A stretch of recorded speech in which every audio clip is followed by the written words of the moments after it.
Hello guys, welcome back to our YouTube channel. তো guys, আজকে আমরা এই ভিডিওতে ডিসকাস করব লাইট নিয়ে।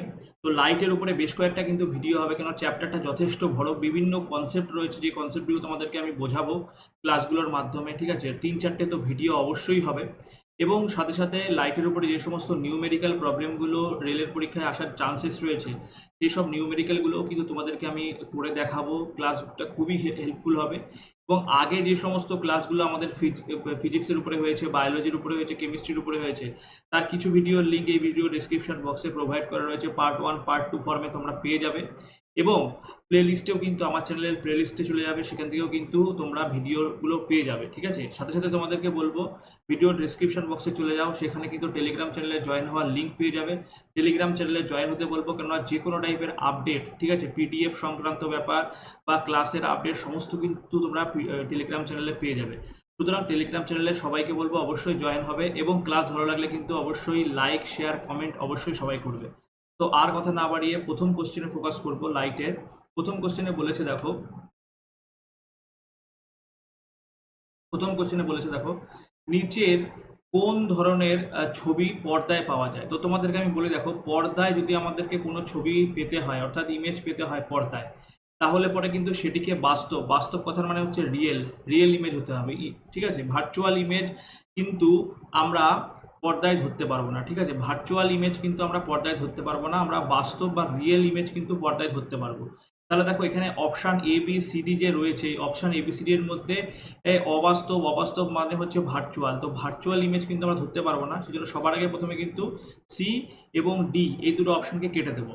এবার দেখে নেব এ এবং বি দুটোকেই কি আমরা পর্দায় ধরতে পারি। তো দেখো এখানে কি আছে, এখানে বলছে বাস্তব এবং বিবর্ধিত, এটাও আমরা ধরতে পারবো, এবং বাস্তব এবং হ্রাসপ্রাপ্ত এটাও আমরা ধরতে পারবো। এবং তোমাদেরকে এ প্রসঙ্গে আমি বলবো, তোমরা নোট ডাউন করো। সাপোজ ধরে নাও একটা এখানে দর্পণ রয়েছে, ঠিক আছে, দর্পণটা অবশ্যই আমি একটি অবতল দর্পণ আঁকছি। ঠিক আছে, এই অবতল দর্পণ, এটা হচ্ছে প্রিন্সিপাল অ্যাক্সিস এবং এটা হচ্ছে পোল। এই পোর্শনটা রয়েছে পোল, এটা অন্য একটা কালি দিয়ে আমি করার চেষ্টা করব। এই পয়েন্টটা রয়েছে পোল, ঠিক আছে, এই পয়েন্টটা পোল। এই পয়েন্টটা হচ্ছে ধরে নাও ফোকাস, যেটাকে আমি এফ দিয়ে রিপ্রেজেন্ট করছি, এবং এই পয়েন্টটা ধরে নাও সেন্টার অফ কার্ভেচার, ঠিক আছে, যেটাকে আমি সি দিয়ে প্রকাশ করছি। ঠিক আছে, এবার বস্তু যদি কখন, দেখো কখন হচ্ছে আমাদের প্রথম অপশনটা কি আছে, বাস্তব এবং বিবর্ধিত। বাস্তব এবং বিবর্ধিত ইমেজ পেতে গেলে আমাকে কি করতে হবে। তো বাস্তব এবং বিবর্ধিত ইমেজ পেতে গেলে বস্তুকে কিন্তু সেন্টার অফ কার্ভেচার এবং ফোকাসের মধ্যে আমাকে রাখতে হবে। যদি ফোকাসে বস্তু থাকে, তাহলে পরে কিন্তু অতিকায় বিবর্ধিত ইমেজ আমরা পাবো। যদি সেন্টার অফ কার্ভেচার এবং ফোকাসের মধ্যে থাকে, তাহলে বিবর্ধিত পাবো। কিন্তু অতিরিক্ত বিবর্ধিত পেতে গেলে কিন্তু আমাকে ফোকাসে রাখতে হবে। ঠিক আছে, এটা কিসের জন্য বললাম, এটা একটা অবতল দর্পণের জন্য বললাম। এবং অবতল দর্পণের ক্ষেত্রে একটা জিনিস মনে রাখবে, বস্তু যত দূরে থাকবে ইমেজ তত ছোট তৈরি হবে। ঠিক আছে, বস্তু যত দূরে ইমেজ তত ছোট হবে। সাপোজ বস্তু যদি অসীমে থাকে, বস্তু যদি অসীম দূরত্বে থাকে, ঠিক আছে, তাহলে ইমেজ কিন্তু একটা পয়েন্ট ইমেজ তৈরি হবে, সেটা কিন্তু ফোকাসে তৈরি হবে। ঠিক আছে, এবং বাস্তব এবং হ্রাসপ্রাপ্ত ইমেজ, এবার দেখো এখানে বলেছে বাস্তব এবং হ্রাসপ্রাপ্ত ইমেজ, তাহলে বাস্তব এবং হ্রাসপ্রাপ্ত ইমেজ যদি হয়, তাহলে পরে বস্তুকে সেন্টার অফ কার্ভেচার এবং অসীমের মাঝখানে রাখতে হবে। সেন্টার এবং কার্ভেচার এবং অসীমের মাঝখানে রাখলে কিন্তু বাস্তব এবং হ্রাসপ্রাপ্ত ইমেজ আমরা পাবো। এবং পয়েন্ট ইমেজ পেতে গেলে বস্তুকে কিন্তু আমাদেরকে অসীমে রাখতে হবে। তাহলে এই কনসেপ্টগুলো কিন্তু মনে রাখতে হবে।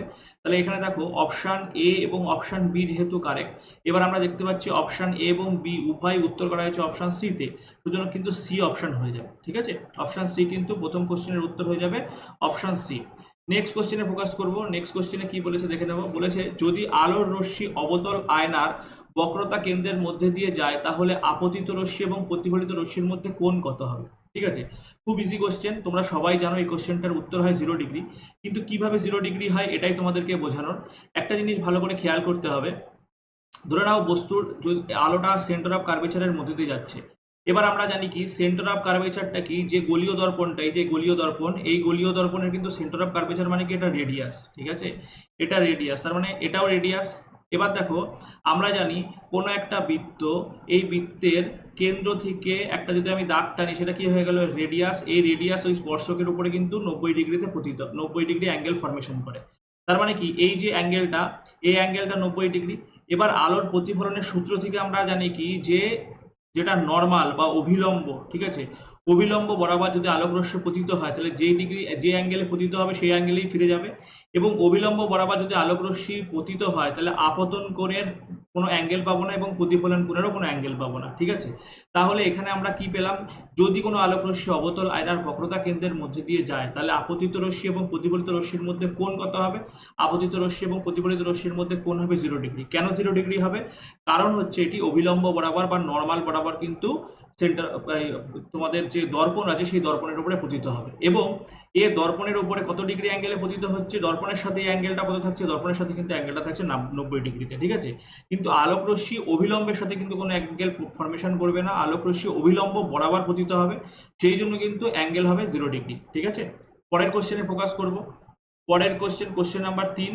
কোশ্চেন নাম্বার 3-এ বলেছে ফোকাস দৈর্ঘ্যের পরিপ্রেক্ষিতে একটি গোলাকার আয়নার মেরু এবং বক্রতা কেন্দ্রের মধ্যে দূরত্ব কত। ঠিক আছে, ফোকাস দৈর্ঘ্যের পরিপ্রেক্ষিতে একটি গোলাকার আয়নার মেরু এবং বক্রতা কেন্দ্রের মধ্যে, মেরু মানে পোল, ঠিক আছে, এই যে পোল, মেরু এবং বক্রতা কেন্দ্র সেন্টার অফ কার্ভেচার, এর মধ্যে দূরত্ব কত। তো দেখো, মেরু এবং বক্রতা কেন্দ্রের মধ্যে এই যে টোটাল দূরত্বটা এটা হচ্ছে 2 ইন্টু ফোকাস। ঠিক আছে, 2 ইন্টু ফোকাস কিন্তু দূরত্ব, তাহলে অপশন ডি কিন্তু কারেক্ট অ্যান্সার হয়ে যাবে। এইটুকু হচ্ছে ফোকাস, আর এটা হচ্ছে সেন্টার অফ কার্ভেচার, মানে হচ্ছে 2 ইন্টু ফোকাস। তাহলে মেরু এবং সেন্টার অফ কার্ভেচারের মধ্যে ডিস্টেন্স কত হয়ে গেল, মেরু এবং সেন্টার অফ কার্ভেচারের মধ্যে ডিস্টেন্স হয়ে গেল কিন্তু 2 ইন্টু এফ। তোমরা কিন্তু এটাকে ঘুরিয়ে এরকম বলতে পারো যে ফোকাস ইজ ইকুয়াল টু কি, ফোকাস ইজ ইকুয়াল টু কিন্তু তোমার সেন্টার অফ কার্ভেচার তার অর্ধেক। ঠিক আছে, সেন্টার অফ কার্ভেচার তার অর্ধেক হচ্ছে ফোকাস, বা 2f ইজ ইকুয়াল টু কিন্তু সেন্টার অফ কার্ভেচার, এটাও তোমরা কিন্তু বলতে পারো। ঠিক আছে, তো এই জিনিসগুলো কিন্তু অবশ্যই নোটিং করতে হবে। নেক্সট কোশ্চেনে দেখে নেবো কি বলেছে। একজন ছাত্র কাগজের একটি শীটে একটি গোলাকার আয়না মানে স্ফেরিক্যাল মিরর, ঠিক আছে, গোলাকার আয়না বলতে স্ফেরিক্যাল মিরর ব্যবহার করে সূর্যের একটি তীক্ষ্ণ চিত্র ফোকাস করে, যা কিছু সময় পরে জ্বলতে শুরু করে। এবার বলা হয়েছে আয়না সম্পর্কে নিচের কোন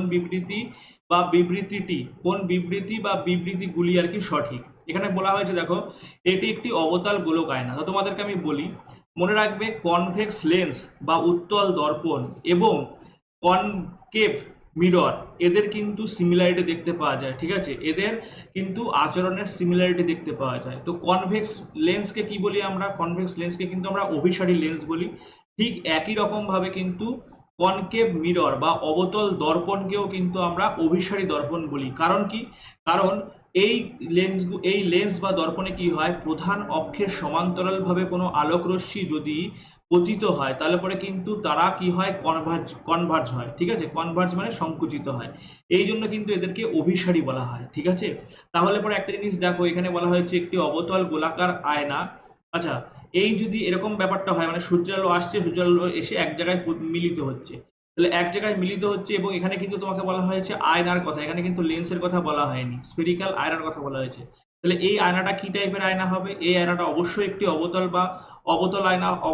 দর্পণ হবে। ঠিক আছে, তাহলে এটা বলা হয়েছে একটি অবতল গোলাকার দর্পণ বা অবতল স্ফেরিক্যাল মিরর, তাহলে এটা কারেক্ট অপশন, এই অপশন ক হচ্ছে কারেক্ট। এবার অপশন খ তে কি বলেছে, একটি পজিটিভ ফোকাস দৈর্ঘ্য হবে। আমরা জানি কি অবতল দর্পণের অপশন ক, অর্থাৎ এটি একটি অবতল গোলাকার আয়না, তাহলে এই স্টেটমেন্টটা কারেক্ট। এবং অপশন গ তে দেখো কি আছে, অপশন গ তে বলেছে একটি অভিসারী আয়না, এটাও কারেক্ট। কারণ তোমাদেরকে আমি বললাম যে অবতল দর্পণকে কিন্তু অভিসারী দর্পণ বলা হয়, উত্তল লেন্সকে অভিসারী লেন্স বলা হয়। এবং অপশন খ আমি যেহেতু বললাম না, কারণটা দেখো, বলেছে এটি পজিটিভ ফোকাস দৈর্ঘ্যের হয়।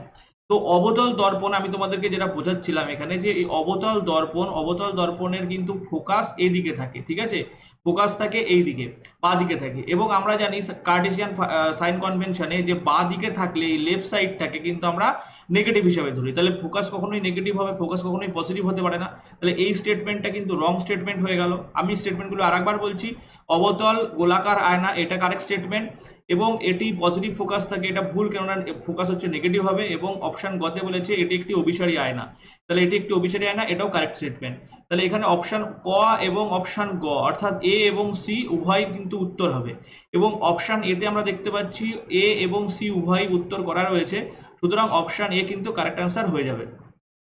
পরবর্তী কোশ্চেনে ফোকাস করব। বলেছে আলোক রশ্মির একটি বিভেদ তলে আপতিত হয় যা দুটি মাধ্যমের লম্ব বরাবর আলাদা করে। আপতিত রশ্মি এবং প্রতিষ্ঠিত রশ্মির মধ্যে কোণ কত? ধরে নাও এরকম একটা মাধ্যম আছে, দুটি মাধ্যমের বিভেদ তলের উপরে আলোক রশ্মি পড়ছে, ঠিক আছে। এই ধরে নাও এখানে একটা এই মাধ্যমটা হচ্ছে এয়ার, সাপোজ আমি ধরে নিচ্ছি এটা এয়ার, এটা ওয়াটার, ঠিক আছে। এই দুই মাধ্যমের যে বিভেদ তল, সেই বিভেদ তলে বরাবর আলোক রশ্মি লম্ব বরাবর পড়ছে, অর্থাৎ অভিলম্ব বরাবর আলোক রশ্মি পড়ছে। তাহলে অভিলম্ব বরাবর আলোক রশ্মি পড়লে কি হয় আমরা জানি যে অভিলম্ব বরাবর আলোক রশ্মি পড়লে পরে আপতিত রশ্মির কোনো অ্যাঙ্গেল থাকে না অভিলম্বের সাথে। তাহলে আপতিত রশ্মির কোনো অ্যাঙ্গেল না থাকলে প্রতিষ্ঠিত রশ্মিরও কোনো কিন্তু অ্যাঙ্গেল থাকবে না, অর্থাৎ অভিলম্ব বরাবরে কিন্তু পাস করবে, ঠিক আছে। সুতরাং এখানে যেটা কারেক্ট আনসার হবে কিন্তু অপশন ডি, অপশন বি, অর্থাৎ 0 ডিগ্রি অ্যাঙ্গেল। কোশ্চেন নাম্বার 5 এর কারেক্ট আনসার হবে কিন্তু অপশন বি। নেক্সট কোশ্চেনে আমরা ফোকাস করব। Next question number 6। তো কোশ্চেন নাম্বার 6 এ কি বলেছে? কোশ্চেন নাম্বার 6 এ বলেছে যে একটি ছেলে একটি লেন্স ব্যবহার করে একটি স্ক্রিনে একটি দূরবর্তী বস্তুর একটি তীক্ষ্ণ চিত্র ফোকাস করে। লেন্স এবং স্ক্রিনের মধ্যবর্তী দূরত্ব প্রায়। তো দেখো আমি তোমাদেরকে বলি যে যদি একটা অবতল দর্পণ থাকে, এই অবতল দর্পণের একটা প্রিন্সিপাল অ্যাক্সিস, ভালো করে বুঝতে হবে। এই প্রিন্সিপাল অ্যাক্সিসের এটা হচ্ছে আমি ধরে নিলাম ফোকাস, এটা ধরে নিলাম সেন্টার অফ কার্ভেচার, ঠিক আছে। তাহলে পরে যদি তীক্ষ্ণ ইমেজ অর্থাৎ পয়েন্ট ইমেজ পেতে হয় তাহলে বস্তুকে রাখতে হবে অসীমে। বস্তু যদি অসীমে থাকে তাহলে পরে এই যে পয়েন্ট ইমেজটা কোথায় ফরমেশন হবে? পয়েন্ট ইমেজটা ফোকাস হবে কিন্তু তোমার ফোকাসে, মুখ এই এফ এ, ঠিক আছে। এফ এ কিন্তু তৈরি হবে। এটা কার জন্য? এটা অবতল দর্পণের জন্য। কিন্তু আমাদের এখানে কোশ্চেন কি বলেছে? এখানে বলেছে লেন্সের ক্ষেত্রে, ঠিক আছে। তো লেন্সের ক্ষেত্রে কেসটি কি হবে সেটাও আমরা দেখে নেব যে লেন্সের ক্ষেত্রে কেসটি কি হবে। লেন্সের ক্ষেত্রে দেখো এখানে ধরে নিলাম আমরা এটা একটা কি উত্তল লেন্স, ঠিক আছে। এই উত্তল লেন্সের এটা প্রধান অক্ষ, ঠিক আছে। উত্তল লেন্সের এটা প্রধান অক্ষ, এটা 0, এটা আমরা ধরে নিলাম F1 এবং এই পাশে হচ্ছে F2, ঠিক আছে, F2। এবার যদি কোনো অসীম থেকে আলোক রশ্মি প্রধান অক্ষের সমান্তরাল ভাবে পতিত হয় এইরকম ভাবে, তাহলে এরা যখন প্রতিসরণের ফলে কোথার দিকে যাবে? প্রতিফলনের ফলে এরা কিন্তু যাবে ফোকাস দিয়ে, কেননা কনভার্জ হবে এখানে, ঠিক আছে, এখানে মিলিত হবে। তাহলে পরে এই উত্তল লেন্সের যে আমরা ইমেজ ফরমেশন হবে, সেই ইমেজটাকে যদি আমার ধরতে হয়, কোনো পর্দায় ফেলতে হয়, তাহলে পরে একে কোন দূরত্বে রাখতে হবে? এফ দূরত্বে, এই যে ফোকাস দূরত্বে আমাকে রাখতে হবে, তাহলে পরে আমরা ইমেজটা দেখতে পাবো। তাহলে স্ক্রিনে যদি ইমেজটাকে ধরতে হয় তাহলে আমাদের যে দূরত্বে রাখতে হবে সেটা কিন্তু অপশন ডি, অর্থাৎ ফোকাস দূরত্বে কিন্তু আমাদেরকে পর্দাটিকে রাখতে হবে। তো কোশ্চেন নাম্বার 6 আশা করি সবাই বুঝতে পেরেছো। এরপরে চলে আসবো কোশ্চেন নাম্বার 7-এ। কোশ্চেন নাম্বার 7-এ বলেছে একটি নক্ষত্রের আপাত অবস্থানের সামান্য পরিবর্তন হতে থাকে কারণ। আর অর্থাৎ কোশ্চেনটার মানে হচ্ছে যে আকাশে যে আমরা ছোটবেলা ছড়া পড়েছি টুইঙ্কেল টুইঙ্কেল লিটল স্টার, অর্থাৎ এই যে তারারা যে জল জল জল জল করে, তাহলে এই যে তারারা যে জল জল জল জল করে, ঠিক আছে, এর কারণটা কি?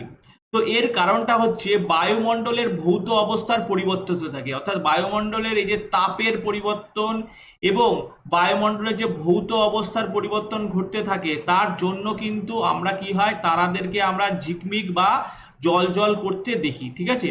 তাহলে এই অপশন খ কিন্তু সঠিক আনসার উত্তর হয়ে যাবে, ঠিক আছে। কোশ্চেন নাম্বার 7-এর কারেক্ট আনসার হয়ে যাবে যে তারারা যে জল জল করে তার কারণ হচ্ছে বায়ুমণ্ডলের ভৌত অবস্থার পরিবর্তন ঘটে, ঠিক আছে। এই জন্য কিন্তু আমরা দেখতে পাই যে তারারা জল জল করছে, ঠিক আছে। কোশ্চেন নাম্বার 11, এটা কিন্তু মনে রাখবে যে আমাদের স্টাররা যে টুইঙ্কেল অর্থাৎ জল করে, তার কারণ হচ্ছে অ্যাটমসফিয়ারিক রিফ্লেকশন অফ স্টারলাইট। এই যে তারা থেকে যে আলো আসে তার অ্যাটমসফিয়ারিক রিফ্র্যাকশন হয়, তাই জন্যই কিন্তু আমরা এই তারাদেরকে জল করতে দেখি। কারণ হচ্ছে ডিফারেন্ট লেয়ারে মানে অ্যাটমসফিয়ারের ডিফারেন্ট লেয়ারে, ঠিক আছে, ডিফারেন্ট ফিজিক্যাল কোয়ান্টিটিস থাকে, বিভিন্ন অংশের তাপ বা চাপের বিভিন্ন পরিবর্তন দেখতে পাওয়া যায়। তার ফলে বিভিন্ন স্তরের মধ্যে দিয়ে আলোক রশ্মি যখন আসে তার অ্যাটমসফিয়ারিক রিফ্র্যাকশন বিভিন্ন রকমের হয়, তাই জন্য কিন্তু তাদেরকে জল করতে আমরা দেখি, ঠিক আছে। এরপরে চলে আসবো পরবর্তী কোশ্চেনে কি বলেছে দেখে নেব। বলেছে একটি গোলাকার আয়না মানে একটা স্ফেরিক্যাল দর্পণ, ঠিক আছে, দ্বারা বিবর্তন হচ্ছে -0.5 আয়নার দ্বারা গঠিত চিত্রটি হলো। তো দেখো তোমাদের সম্বন্ধে সবার আগে বলি যে আমরা জানি যে বিবর্ধন, আমরা জানি যে ম্যাগনিফিকেশন, ঠিক আছে, ম্যাগনিফিকেশনের ফর্মুলাটা কি? দর্পণের ক্ষেত্রে magnification m is equal to height of the object by height of the image, ঠিক আছে, height of the image by height of the object. এবার একটা জিনিস মনে রাখতে হবে যে আমরা কার্টেসিয়ান যে সাইন কনভেনশন আছে সেই সাইন কনভেনশনের সূত্র জানি যে আমাদের এই যে লাইন, ঠিক আছে, আমাদের এই যে এক্স ড্যাশ এক্স এবং ওয়াই ড্যাশ ওয়াই,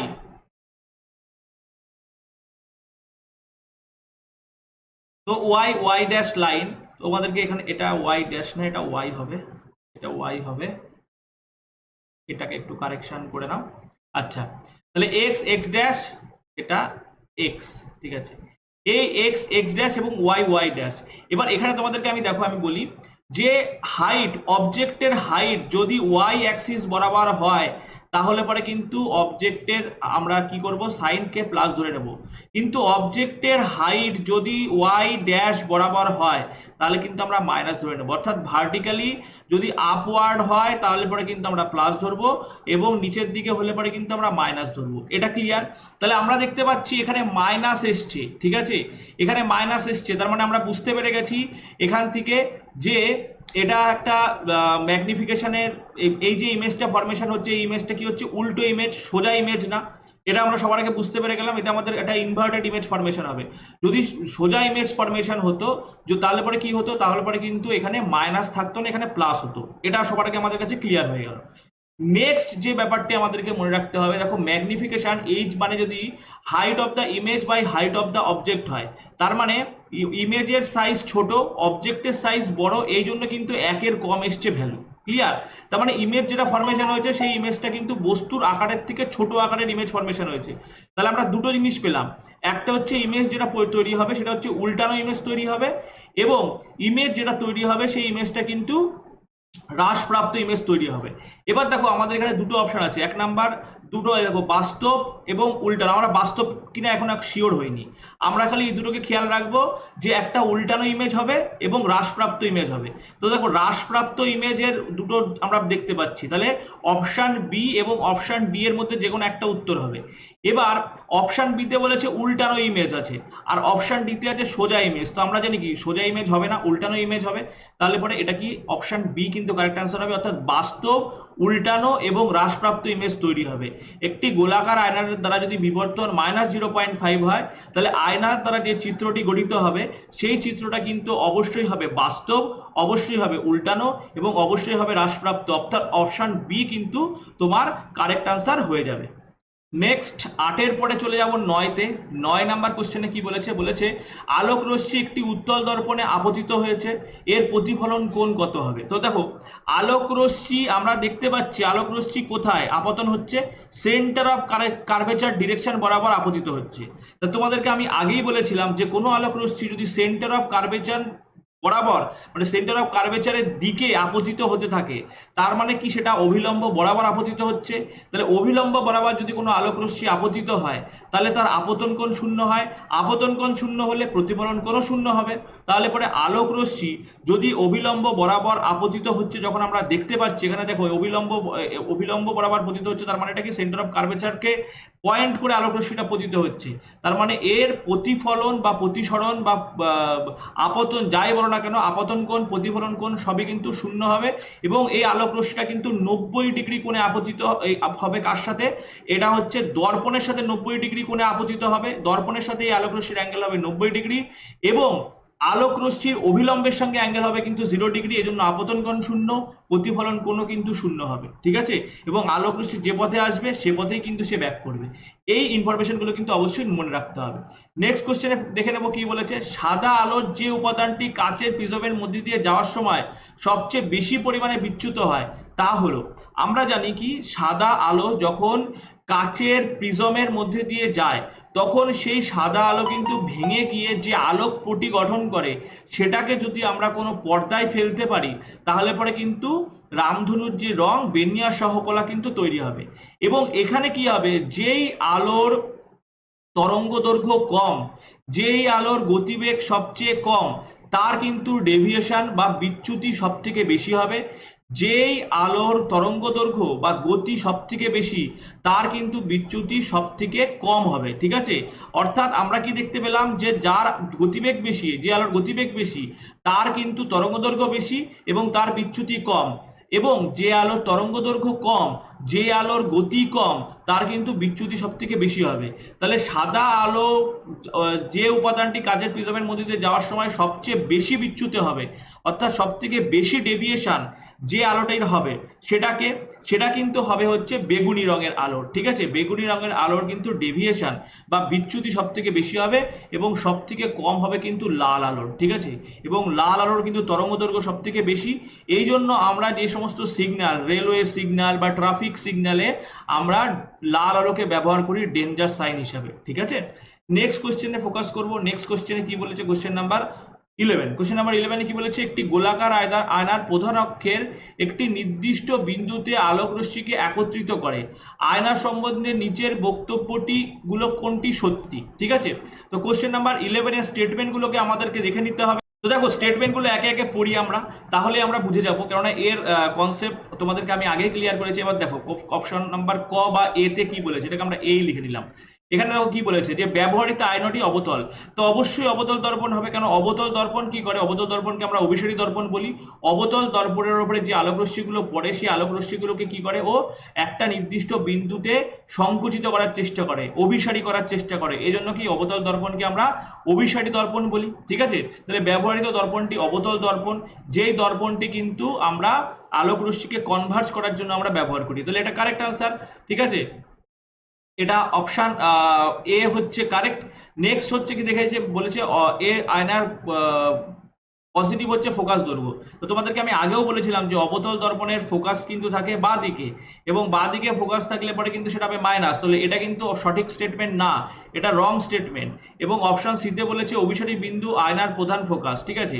অভিসারী বিন্দু অর্থাৎ যেই বিন্দুতে আলোক রশ্মিগুলো মিলিত হবে সেই বিন্দুটি হচ্ছে আয়নার প্রধান ফোকাস। তো এটা একদম কারেক্ট আনসার, ঠিক আছে, এটাও কারেক্ট। তাহলে অপশন এ এবং অপশন সি কিন্তু কারেক্ট হয়ে গেল।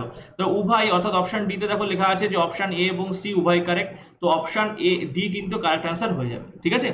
নেক্সট কোশ্চেনে চলে যাবো। কোশ্চেন নাম্বার 11 এর পরে কোশ্চেন নাম্বার 12। কোশ্চেন নাম্বার 12 এ কি বলেছে, বলেছে পি কিউ আর এস হলো একটি অবতল দর্পণের আয়নার পৃষ্ঠের 4টি বিন্দু যেমন চিত্রে দেখানো হয়েছে। এই 4টি বিন্দু, একটা পি, একটা কিউ, একটা আর, একটা এস, এই 4টি বিন্দু যদি R1 R2 R3 R4 যথাক্রমে পি কিউ আর এবং এস বিন্দু থেকে বক্রতা কেন্দ্রের দূরত্ব হয়, অর্থাৎ এই যে বক্রতা কেন্দ্র থেকে এর দূরত্ব, বক্রতা কেন্দ্র থেকে এই দূরত্ব, বক্রতা কেন্দ্র থেকে এই দূরত্ব, বক্রতা কেন্দ্র থেকে এই দূরত্ব, তাহলে পরে এই যে তোমার হচ্ছে এই প্রথমটার দূরত্ব R1, এটা হচ্ছে R1, এটা R2, এটা R3, এটা R4। তাহলে পরে বলেছে এই R1 R2 R3 R4 এর মধ্যে সঠিক সম্পর্কটি কোনটি। তাহলে দেখো এটা যদি একটা স্ফেরিক্যাল মিরর হয়, এটা যদি ওর সেন্টার অফ কার্ভেচার হয়, তার মানে এগুলো সবাই কিন্তু ওর ব্যাসার্ধ। এই R1 হচ্ছে ব্যাসার্ধ, R2 ব্যাসার্ধ, R3 ব্যাসার্ধ এবং R4ও কিন্তু ব্যাসার্ধ। তাহলে সব ব্যাসার্ধর মানই কিন্তু সমান হবে। সেই জন্য R1 is equal two R2 is equal two R3 is equal two R4, এটা কিন্তু কারেক্ট আনসার হয়ে যাবে। কেননা এরা সবাই কিন্তু বক্রতা ব্যাসার্ধ, ঠিক আছে। এই যে বক্রতা কেন্দ্র থেকে কিন্তু সবাই বক্রতা ব্যাসার্ধকে ইন্ডিকেট করছে। এমনটা যেন আমরা না ভাবি যে এই বিন্দুটা তো কাছে এগিয়ে আসছে তার মানে দূরত্ব কম, কিন্তু তুমি হিসাব করে দেখো এরা কিন্তু সবাই বক্রতা কেন্দ্র।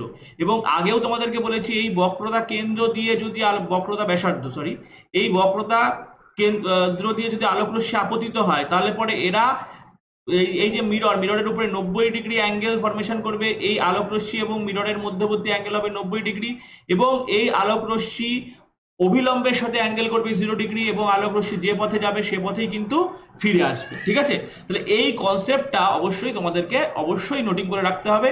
এবং এই যে কনসেপ্টগুলো তোমাদেরকে আমি বোঝাচ্ছি, যার ফলে কোশ্চেনগুলো আশা করি তোমাদের ইজি হয়ে যাচ্ছে। যদি ইজি লাগে, যদি ক্লাস তোমাদের কাছে হেল্পফুল হয়, তাহলে কিন্তু সবাই অবশ্যই লাইক করো, শেয়ার করো, ঠিক আছে, এবং কমেন্ট করে জানিও।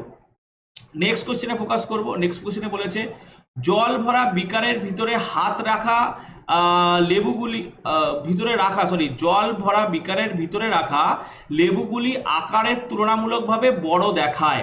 এর কারণ কি? 1 নম্বর বলেছে আলোর বিচ্ছুরণ, 2 নম্বর বলেছে আলোর প্রতিসরণ, 3 নম্বরে আলোর প্রতিফলন, আর 4 নম্বরে বলেছে আবার আলোর বিচ্ছুরণ। তাহলে এটা সঠিক আনসার কি হবে? আচ্ছা, তোমাদেরকে আমি একটা জিনিস জাস্ট কারেক্ট করে নিতে বলবো। দেখো, এখানে আলোর বিচ্ছুরণ আছে, এই বিচ্ছুরণটা হবে স্ক্যাটারিং, ঠিক আছে, আর এই বিচ্ছুরণটা হবে ডিসপারশন।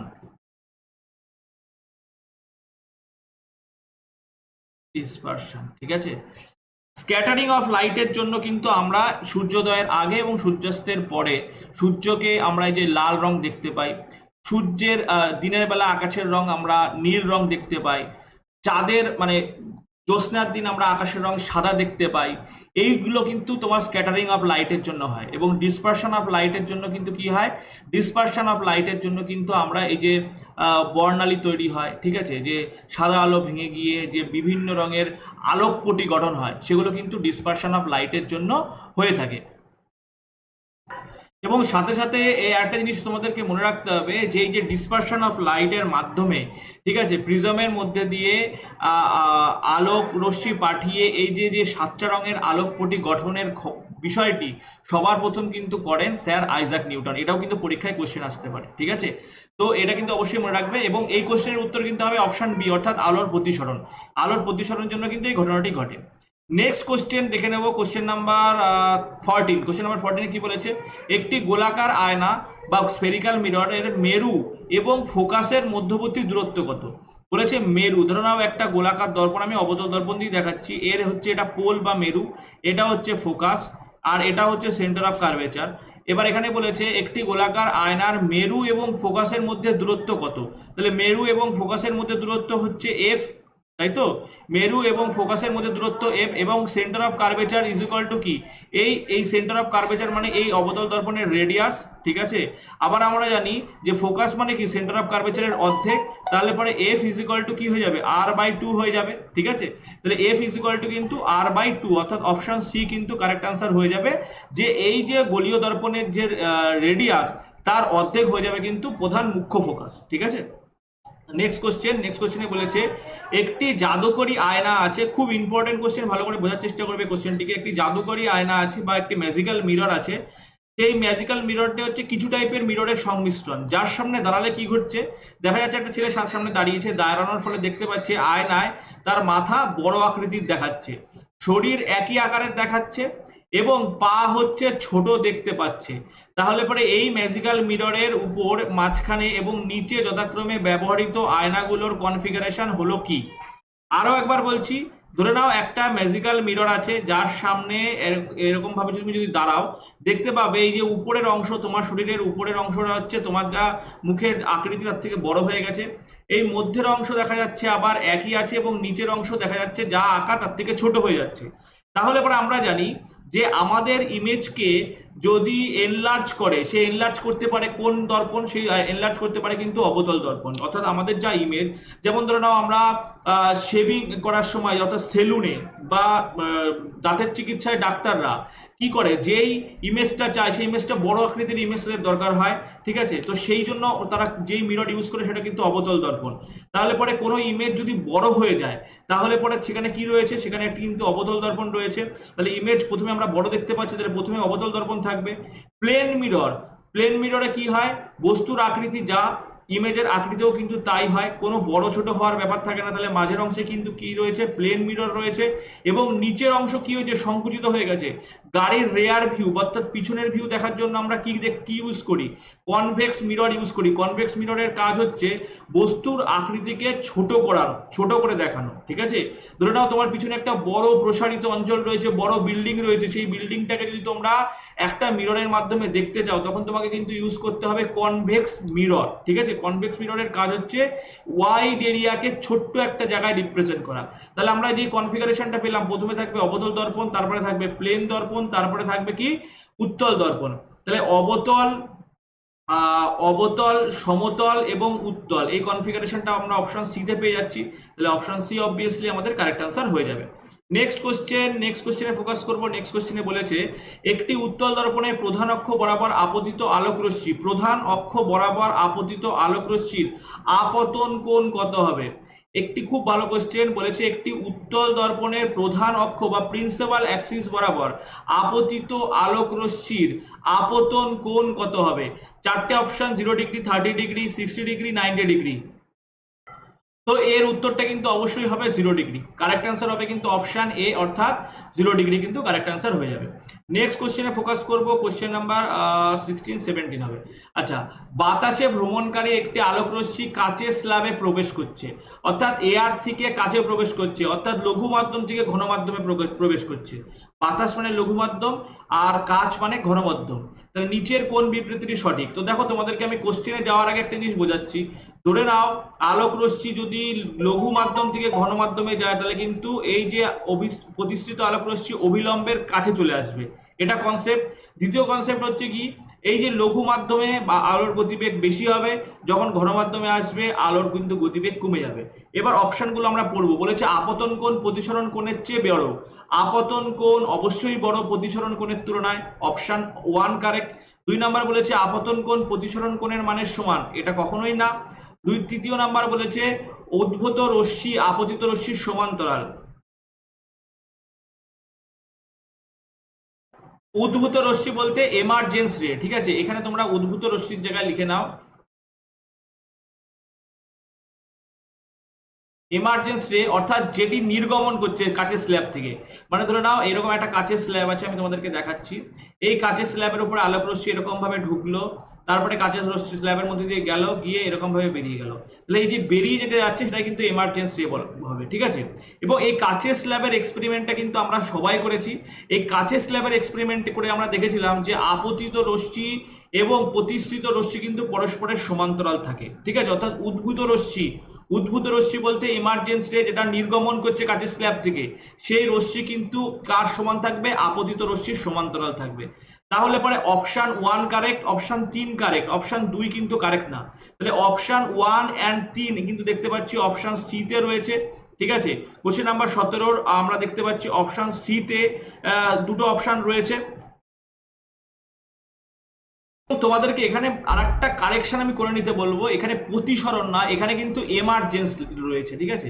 আসল যে কোশ্চেনটি সেখানে কিন্তু এখানে টাইপিং মিস্টেক হয়েছে, এমার্জেন্স আছে, অর্থাৎ বহির্নির্গমনকারী রশ্মি, ঠিক আছে? তাহলে আমরা দেখতে পাচ্ছি, দেখো, আপতিত রশ্মি যে অ্যাঙ্গেলে যাচ্ছে করছে, প্রতিশ্রুতি রশ্মিও কিন্তু সেই অ্যাঙ্গেলই ফরমেশন করবে, ঠিক আছে? তাহলে এটাও কিন্তু কারেক্ট অপশন হবে, অপশন 2 কারেক্ট হবে। আমরা কিন্তু এখানে কাচের স্ল্যাবে প্রতিসরণ ধরে নিয়েছিলাম, তো প্রতিসরণ না, কিন্তু এখানে হবে এমার্জেন্স রে, অর্থাৎ বহির্নির্গমনকারী যে রশ্মি, সেটাও কিন্তু আপতন কোণের সমান্তরালই হবে, ঠিক আছে? তাহলে পরে কিন্তু অপশন 1 কারেক্ট, 2 কারেক্ট, 3 কারেক্ট। তাহলে অপশন সি কিন্তু হবে না, অপশন সি কারেক্ট আনসার হবে না। 1, 2, 3 দেখতে পাচ্ছি অপশন বি তে রয়েছে, এই জন্য কিন্তু অপশন বি কারেক্ট, ঠিক আছে? নেক্সট কোশ্চেন 17 পরে চলে আসবো 18 নাম্বার কোশ্চেনে। একটি মাধ্যমের পরম প্রতিসারাঙ্কের মান সর্বদা কত হয়? একটা মাধ্যমের পরম প্রতিসারাঙ্কের মান সর্বদা কি হয়, ঠিক আছে? তো এই ব্যাপারটা বুঝতে গেলে পরম প্রতিসারাঙ্ক কি ব্যাপারটা বুঝতে হবে। দেখো, পরম প্রতিসারাঙ্কের যেটা ডেফিনেশন, পরম প্রতিসারাঙ্কের ডেফিনেশন হচ্ছে speed of the light in vacuum, অর্থাৎ শূন্য মাধ্যমে আলোর গতিবেগ, by speed of the light in the medium, অর্থাৎ যে মিডিয়ামের আমরা পরম প্রতিসারাঙ্ক বের করব তার, ঠিক আছে? একটি মাধ্যমের পরম প্রতিসারাঙ্ক কোশ্চেন নাম্বার 18, একটি মাধ্যমের পরম প্রতিসারাঙ্কের মান সর্বদা হয়। তা দেখো, একটা মাধ্যমের পরম প্রতিসারাঙ্কের মান সর্বদা হয়, তোমাদেরকে আমি বলি পরম প্রতিসারাঙ্ক is equal to speed of the light in air by speed of the light in the medium, speed of the light in air by speed of the light in medium। তাহলে পরে স্পিড অফ দ্য লাইট, এয়ারের যদি লাইটের speed হবে, মহাবিশ্বে আমরা জানি কি আলোর থেকে গতিবেগ কারো বেশি না, অর্থাৎ এয়ারে আলোর গতিবেগ সব থেকে বেশি হবে, এবং লাইটের স্পিড মিডিয়ামে, অন্য যে কোনো মিডিয়ামে যাতে কম হবে, ঠিক আছে? অন্য যে মিডিয়ামগুলো আছে তাতে কম হবে। তাহলে পরে আমরা কি দেখলাম, এখানে হরের ভ্যালু কম হবে, লবের ভ্যালু বেশি হবে। তাহলে লব বড় হর ছোট যদি হয়, তাহলে পরে কিন্তু মান 1-এর বেশি হবে। তাহলে অপশন বি কিন্তু কারেক্ট আনসার হয়ে যাবে, অপশন বি হয়ে যাবে কারেক্ট আনসার। নেক্সট কোশ্চেনে ফোকাস করব, কোশ্চেন নাম্বার 19। কোশ্চেন নাম্বার 19-এ ফোকাস করব। কোশ্চেন নাম্বার 19-এ কি বলেছে দেখে নেব।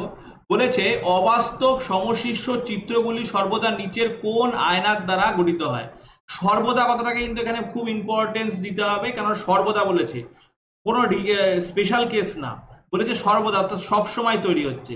তাহলে সবসময় যদি সমশীর্ষ এবং অবাস্তব অর্থাৎ ভার্চুয়াল ইমেজ তৈরি হতে হয় তাহলে আমাদের উত্তল দর্পণ ব্যবহার করতে হবে, আমাদেরকে সমতল দর্পণ ব্যবহার করতে হবে। অবতল দর্পণেও কিন্তু আমাদের সমশীর্ষ এবং ভার্চুয়াল ইমেজ তৈরি হয়, কিন্তু সর্বদা হয় না, একটা স্পেশাল কেসে হয়। সেই স্পেশাল কেসটা কি? সেই স্পেশাল কেসটা হচ্ছে বস্তু যখন পোল এবং ফোকাসের মধ্যবর্তী অবস্থায় থাকবে তখনই কেবলমাত্র অবতল দর্পণের সাহায্যে ভার্চুয়াল এবং ইরেক্ট বা সমশীর্ষ ইমেজ আমরা ফরমেশন করতে পারবো, কিন্তু একটি মাত্র কেসে। কিন্তু উত্তল দর্পণ এবং সমতল দর্পণে কিন্তু সদা সর্বদা অবাস্তব এবং সমশীর্ষ ইমেজ তৈরি হয়।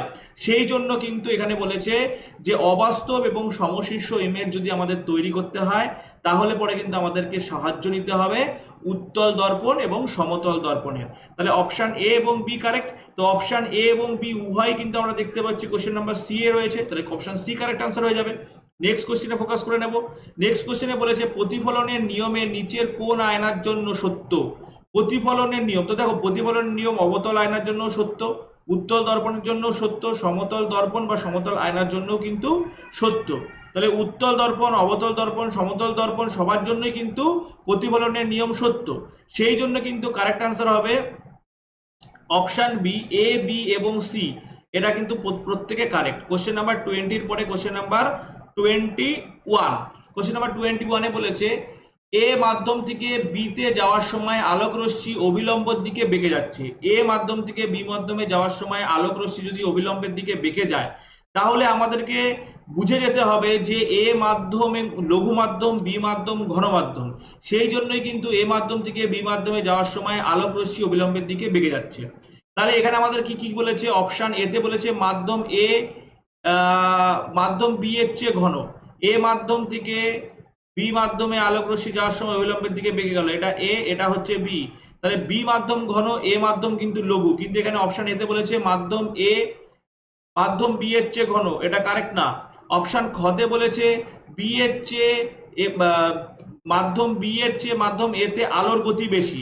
তো দেখো আমি তোমাদেরকে বলি, এই যে মাধ্যম এ, এই মাধ্যম এ তে কিন্তু আলোর গতিবেগ বেশি হবে, মাধ্যম বি তে কিন্তু আলোর গতিবেগ কম হবে। এখানে বলেছে মাধ্যম বি এর চেয়ে মাধ্যম এ তে আলোর গতিবেগ বেশি, তাহলে পরে এটা কারেক্ট আনসার, কারণ এতে অবভিয়াসলি আলোর গতিবেগ বেশি।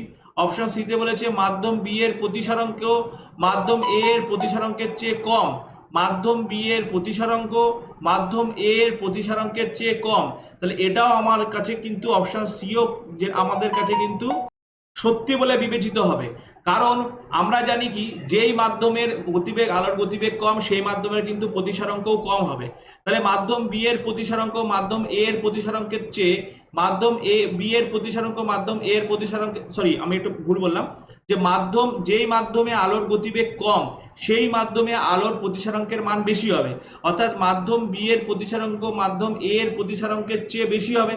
ঠিক আছে, তাহলে অপশন সিও কিন্তু কারেক্ট, তাহলে বি কারেক্ট এবং সি কারেক্ট, অর্থাৎ মাধ্যম বি এর চেয়ে মাধ্যম এ তে আলোর গতিবেগ বেশি, এটা কারেক্ট, এবং মাধ্যম বি এর প্রতিসরাঙ্ক মাধ্যম এ এর প্রতিসরাঙ্কের চেয়ে বেশি, এটাও কিন্তু কারেক্ট।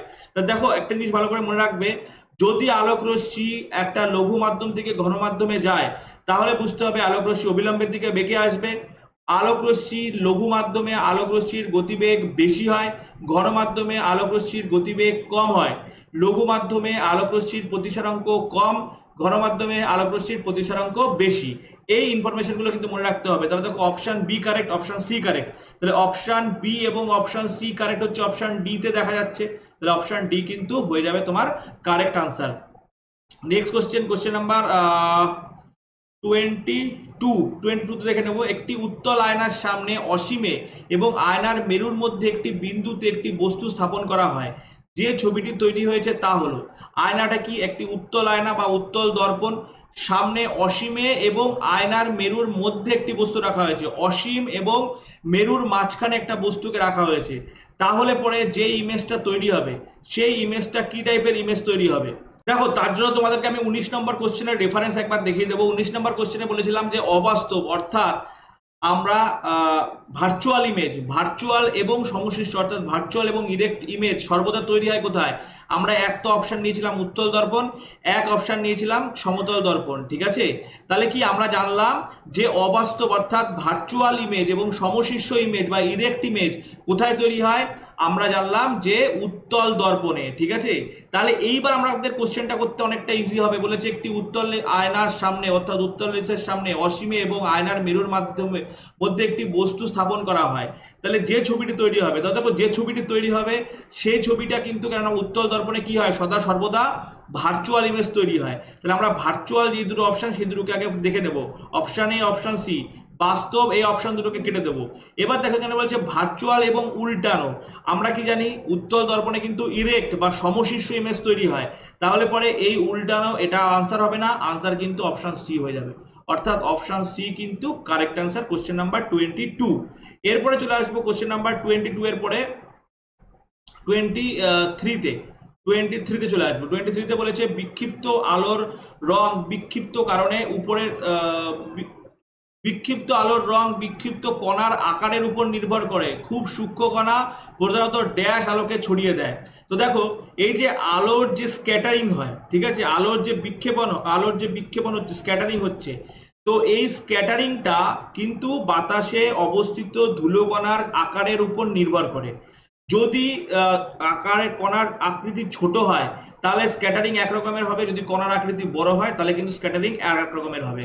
তাহলে খুব সূক্ষ্ম কণা যদি থাকে, সেই খুব সূক্ষ্ম কণার দ্বারা স্ক্যাটারিং হওয়ার পরে কোন আকৃতি কোন কালারের আলো তৈরি হবে, এটাই কিন্তু এই কোশ্চেনে জিজ্ঞাসা করা হয়েছে। তাহলে এখানে দেখো তোমাদেরকে একটা জিনিস বলে রাখি যে খুব সূক্ষ্ম কণার দ্বারা আলো স্ক্যাটারিং এর ফলে যে কালারটি দেখতে পাওয়া যাবে সেই কালারটি কিন্তু নীল রং, ঠিক আছে। এই জন্যই কিন্তু আমরা আকাশের রং নীল দেখি, যেহেতু ছোট ছোট পার্টিকেল দ্বারা আলোক রশ্মি স্ক্যাটারিংটা হয়। নেক্সট চলে আসবো কোশ্চেন নাম্বার 24। কোশ্চেন নাম্বার 24 বলেছে 1, 2, 3 মাধ্যমে আলোর প্রতিসরাঙ্ক যথাক্রমে 1.46, 1.65, 1.31। তাহলে মাধ্যমগুলিতে আলোর গতিবেগ v1, v2 এবং v3 হলে নিচের কোনটি কারেক্ট। তোমাদেরকে আগের কোশ্চেনে আমি বলেছি প্রতিসরাঙ্কের সাথে গতিবেগের ব্যস্তানুপাতিক সম্পর্ক, যেই মাধ্যমের প্রতিসরাঙ্ক বেশি সেই মাধ্যমে আলোর গতিবেগ কম, যেই মাধ্যমে আলোর গতিবেগ বেশি সেই মাধ্যমে প্রতিসরাঙ্ক কম, ঠিক আছে। তাহলে পরে দেখো যার প্রতিসরাঙ্ক সব থেকে বেশি সেই মাধ্যমে আলোর গতিবেগ সব থেকে কম, যেই মাধ্যমে প্রতিসরাঙ্ক সব থেকে কম সেই মাধ্যমে আলোর গতিবেগ সব থেকে বেশি। তাহলে পরে কি v3তে আলোর গতিবেগ সব থেকে বেশি, তার থেকে কম গতিবেগ হচ্ছে v1 এ, তার থেকে কম গতিবেগ হচ্ছে v2তে। তাহলে v3 greater than v1 greater than v2, এবং এই অপশনটা আমরা দেখতে পাচ্ছি v3 greater than v1 greater than v2 option A তে। এজন্য কোশ্চেন নাম্বার 24 এর আনসার কারেক্ট আনসার। নেক্সট কোশ্চেনে দেখে নেব, বলেছে অবতল আয়নার সামনে একটি বস্তুকে তার ফোকাস দৈর্ঘ্যে 3 এর 3 গুণ দূরত্বে রাখা হয়, ছবিটি এখন তৈরি করা হয়েছে। একটি অবতল আয়নার সামনে একটি বস্তুকে তার ফোকাস দৈর্ঘ্যে 3f অর্থাৎ 3 গুণ, যা ফোকাস দূরত্ব তার 3 গুণ দূরত্বে রাখা হয়েছে। ছবিটি যেটা তৈরি হবে সেটা কোথায় তৈরি হবে, ছবিটি এখন তৈরি হয়েছে অর্থাৎ ইমেজ যেটা তৈরি হয়েছে সেই ইমেজটি কোথায় তৈরি হয়েছে। তাহলে একটা জিনিস বুঝতে হবে, এখানে 3 গুণ দূরে, ফোকাসের থেকে 3 গুণ দূরে রাখার মানে হচ্ছে বস্তুকে কিন্তু সেন্টার অফ কার্ভেচারের পিছনে রাখা হয়েছে, বস্তুকে রাখা হয়েছে সেন্টার অফ কার্ভেচারের পিছনে। তো তোমাদেরকে আমি বলি অবতল দর্পণে যদি বস্তুকে অসীমে রাখা হয় তার ইমেজ কিন্তু তৈরি হয় ফোকাসে, যদি অসীম এবং সেন্টার অফ কার্ভেচারের মাঝখানে রাখা হয় তখন কিন্তু বস্তুটা তৈরি হয় ফোকাস এবং সেন্টার অফ কার্ভেচারের মধ্যবর্তী স্থলে। তো এক্ষেত্রে যেটা সঠিক উত্তর হবে অপশন বি হবে, অর্থাৎ বস্তুটি কিন্তু ফোকাস এবং বস্তুটির ইমেজ যেটা তৈরি হবে সেটা কিন্তু ফোকাস এবং সেন্টার অফ কার্ভেচারের মধ্যবর্তী স্থলে কিন্তু ইমেজটা ফরমেশন হবে। তো কোশ্চেন নাম্বার 25 পর্যন্ত পার্ট 1 ভিডিওতে আমি প্রোভাইড করলাম, তোমরা অবশ্যই কমেন্ট করো। কোশ্চেন নাম্বার 26 থেকে আমরা নেক্সট ভিডিওতে ফোকাস করব। আগের ক্লাসগুলো কিন্তু অলরেডি চ্যানেলে আপলোডেড, যারা দেখোনি বা যারা নতুন তারা কিন্তু অবশ্যই দেখে নিও, এবং চ্যানেলকে ভালো লাগলে সাবস্ক্রাইব করতে ভুলো না। টেলিগ্রাম চ্যানেলে জয়েন হওয়ার লিঙ্ক এই ভিডিও ডিসক্রিপশন বক্সে প্রোভাইড করে দেওয়া হয়েছে। Thanks for watching. খুব তাড়াতাড়ি পরের ভিডিওতে তোমাদের সাথে দেখা হচ্ছে।